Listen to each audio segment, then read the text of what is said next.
sekolah Salafi yang tadinya anti sekali dengan kurikulum Indonesia, pelan-pelan menerima kurikulum Indonesia karena mereka kepepet itu, tidak punya banyak pilihan. Dana dari Saudi sudah nggak ada lagi, jadi untuk survive itu mereka terpaksa harus bergerak ke tengah. Kalau perubahannya itu hanya bersifat strategis, bersifat taktis, mereka ngakalin situasi untuk pada suatu hari balik lagi ke agenda semula mereka. Ya memang ini tidak bisa dibiarkan ya.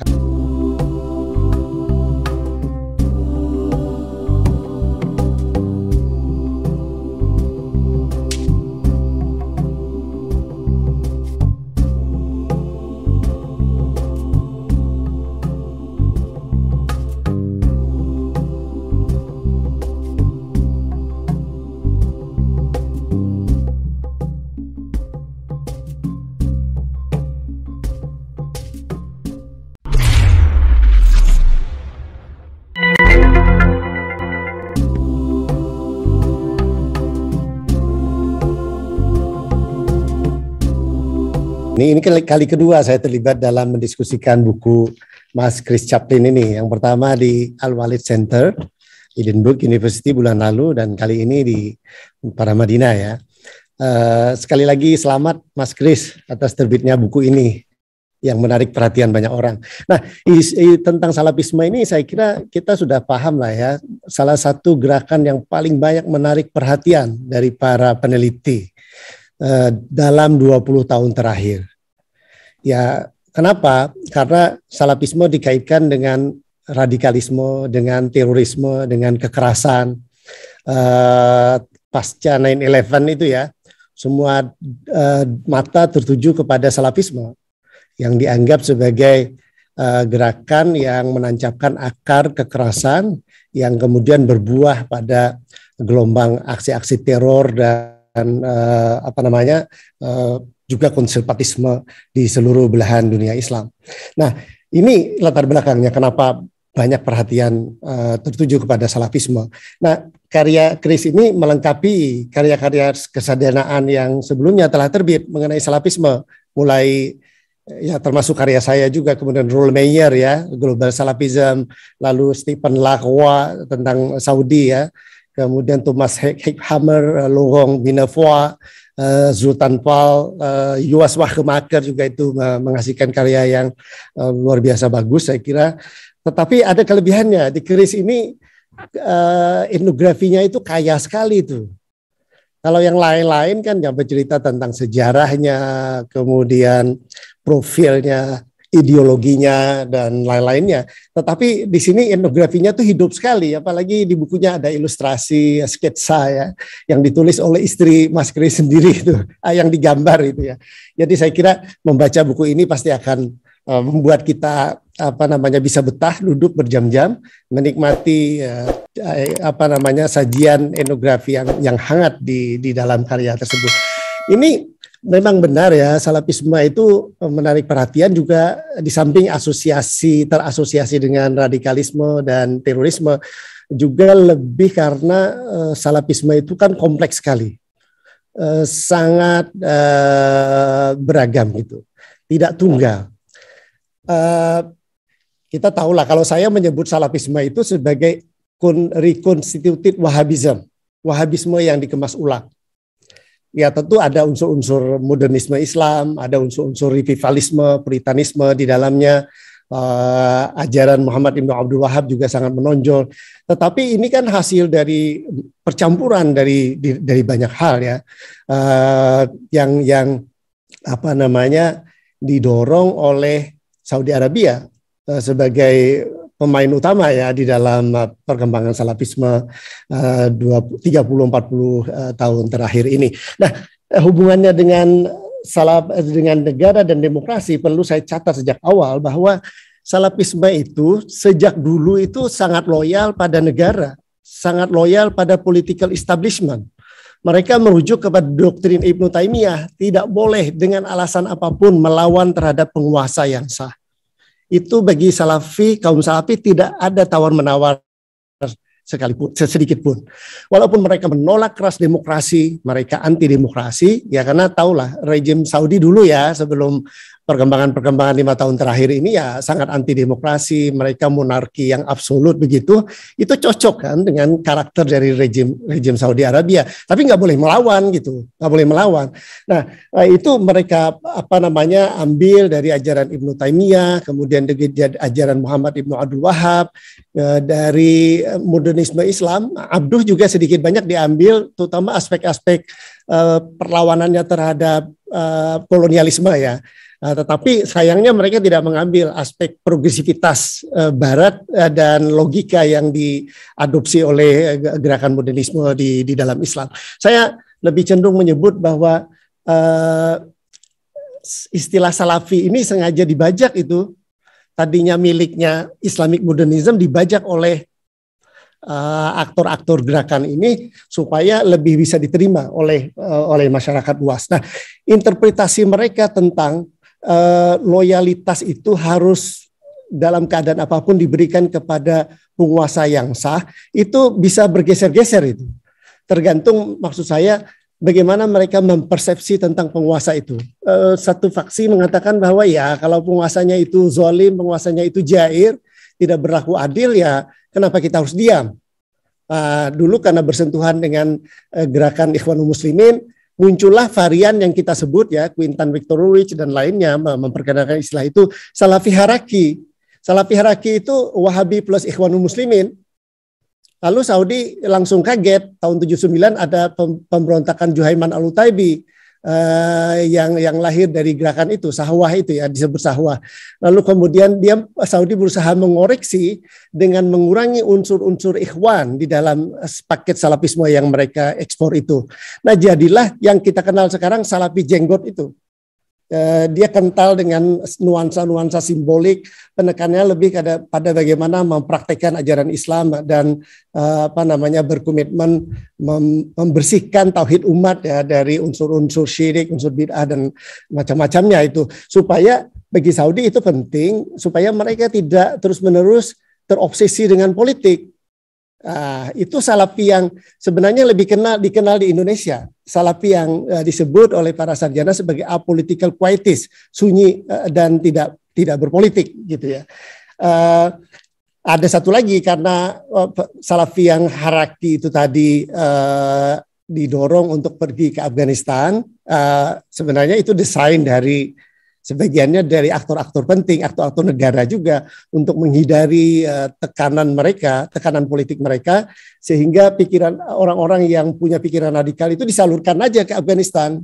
Lebih baik mereka menyalurkan semangat radikalisme itu di Afghanistan daripada merusak kemapanan yang ada di Saudi Arabia. Itu melahirkan satu varian ketiga yang namanya Salafi jihadis ya. Nah, itu kita semua sudah kenal tentang itu. Nah, dalam konteks di sini Chris bisa menjelaskan dengan sangat detail ya bagaimana dia berkembang di Indonesia. Saya juga sudah menulis juga tentang itu ya, bagaimana dia berkembang di Indonesia. Tentu kerinduan orang Indonesia terhadap otentisitas, terhadap kemurnian itu di saat gelombang modernisasi dan globalisasi berjalan kencang, itu salah satu faktor yang menentukan. Tapi ada satu hal yang saya catat itu Chris, yaitu bahwa tahun-tahun 80-an akhir, tahun 90-an awal itu saat di mana aktivis gerakan politik yang terasosiasi dengan NII ya, sebelumnya di ITI sudah merasa capek itu dikejar-kejar oleh aparat keamanan gitu. Jadi mereka belok ke Salafi itu sebenarnya untuk menghindari kejaran dari aparatus keamanan juga. Kan di Salafi boleh menggelar halaqah daurah secara terbuka karena mereka mengajarkan tentang kepatuhan mutlak kepada penguasa ya. Nah, ini saya kira yang menjadi penentu. Lalu apa yang terjadi? Ternyata mereka juga nggak bisa konsisten juga dengan alur apolitical quietis itu. Kita tahu ketika konflik di Maluku bergejolak, nah mereka terutama faksinya Ja'far Umar Thalib mengobarkan jihad di sana. Kenapa? Kalau saya membacanya kan karena mereka sebenarnya berhasil meraih kredensial dan pengaruh yang luas di kalangan Salafi, terutama Ja'far Umar Thalib ya, dalam waktu yang dekat itu berhasil menyalip pengaruhnya Abu Nida, orang yang lebih dulu mengembangkan gerakan Salafi di Indonesia. Nah, dia merasa saya lebih berpengaruh. Tapi dana-dana dari Saudi itu tetap saja mengalir ke Abu Nida. Ya, menggerakkan jihad di Maluku waktu itu salah satu strategi dia untuk mengatakan kepada Saudi sebenarnya lebih baik uangnya mengalir ke kita saja gitu. Ya karena kitalah Salafi yang lebih berkomitmen untuk membela orang-orang Islam yang sedang diserang oleh orang-orang Kristen. Apalagi itu dilegitimasi dengan fatwa-fatwa dari Saudi Arabia.